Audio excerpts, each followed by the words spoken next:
As standard on boats equipped with the V12 600 horsepower Verados, we supply the joystick piloting option. This is a wonderful feature that offers a lot and gives you very good control of the boat.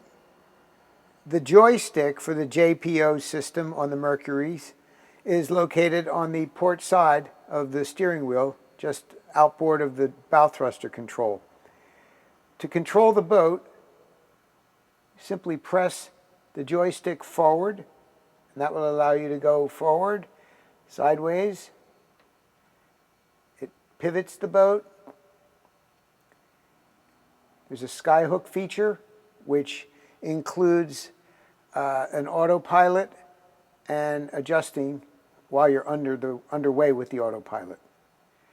There's a lot to learn about the JPO system, so I'll suggest that you review all of the information that we've included in your owner's packet to learn your joystick piloting option features.